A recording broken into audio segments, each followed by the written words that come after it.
ಮೊದಲನೇದಾಗಿ ಯಾರೆಲ್ಲ ನಮ್ಮ ಚಾನಲ್ನ ಸಬ್ಸ್ಕ್ರೈಬ್ ಮಾಡ್ಕೊಂಡಿದ್ದೀರೋ ಎಲ್ರಿಗೂ thank you so much. Hi ಎಲ್ಲರಿಗೂ ನಮಸ್ಕಾರ, welcome back to my YouTube channel. ಮೊದಲನೇದಾಗಿ ಎಲ್ಲರಿಗೂ ವರಮಹಾಲಕ್ಷ್ಮಿ ಹಬ್ಬದ ಹಾರ್ದಿಕ ಶುಭಾಶಯಗಳು. ವರಮಹಾಲಕ್ಷ್ಮಿ ಹಬ್ಬವನ್ನು ಯಾಕೆ ಎಲ್ಲರೂ ಆಚರಣೆ ಮಾಡ್ತಾರೆ ಅಂದರೆ, ಮಹಾಲಕ್ಷ್ಮಿ ಹಬ್ಬದಂದು ಲಕ್ಷ್ಮೀ ದೇವಿಯನ್ನು ಮನೆಗೆ ಆಹ್ವಾನಿಸುತ್ತಾ ಹಾಗೆ ಆರಾಧಿಸುತ್ತಾ ಆರೋಗ್ಯ ಐಶ್ವರ್ಯ ಸಂತೋಷಕ್ಕಾಗಿ ಪ್ರಾರ್ಥಿಸುವ ವಿಶೇಷವಾದ ದಿನ ಈ ವರಮಹಾಲಕ್ಷ್ಮಿ ಹಬ್ಬ.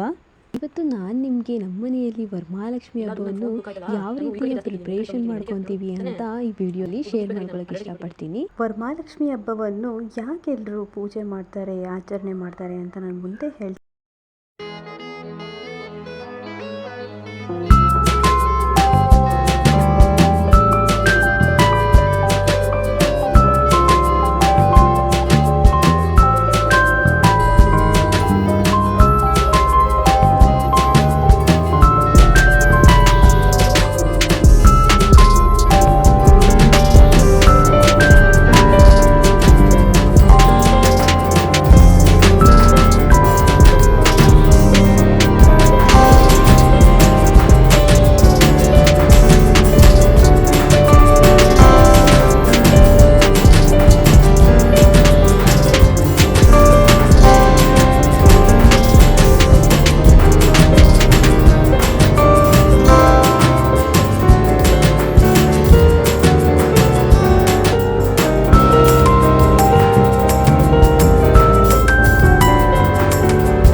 ಎಲ್ಲ ಹಬ್ಬಗಳಿಗೂ ಒಂದು ಇತಿಹಾಸ ಅನ್ನುವುದು ಇದ್ದೇ ಇರುತ್ತದೆ.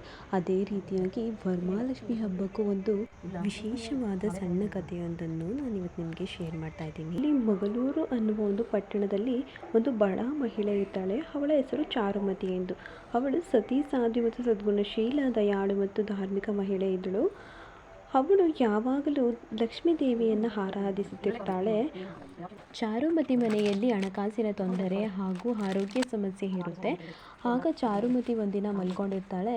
ಆವಾಗ ವರಮಹಾಲಕ್ಷ್ಮಿ ಸ್ವತಃ ಅವಳ ಕನಸಿನಲ್ಲಿ ಬಂದು ಹೇಳ್ತಾಳೆ, ಓ ಚಾರುಮತಿ, ನನ್ನ ಭಕ್ತಿ ಮತ್ತು ಧರ್ಮಕ್ಕೆ ನಾನು ಸಂತೋಷಪಟ್ಟಿದ್ದೇನೆ. ಲಕ್ಷ್ಮೀ ದೇವಿ ಹೇಳ್ತಾಳಂತೆ, ಶ್ರಾವಣ ಮಾಸದ 2ನೇ ಶುಕ್ರವಾರದಂದು ನನ್ನನ್ನು ಭಕ್ತಿಯಿಂದ ಪೂಜಿಸು. ವರಮಹಾಲಕ್ಷ್ಮಿ ಚಾರುಮತಿ ಕನಸಿನಲ್ಲಿ ಹೇಳಿ ಕಣ್ಮರೆಯಾಗ್ತಾಳೆ.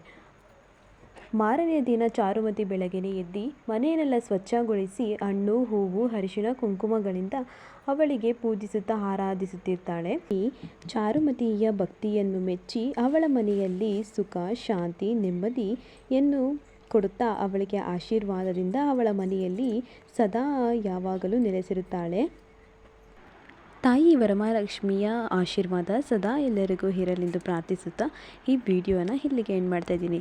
ಈ ವಿಡಿಯೋ ಇಷ್ಟ ಆಗಿದರೆ ಲೈಕ್ ಮಾಡಿ, ಶೇರ್ ಮಾಡಿ ಆ್ಯಂಡ್ ಕಮೆಂಟ್ ಮಾಡಿ, ಸಬ್ಸ್ಕ್ರೈಬ್ ಮಾಡ್ಕೊಳ್ಳೋದನ್ನ ಮರಿಬೇಡಿ. Thank you for watching.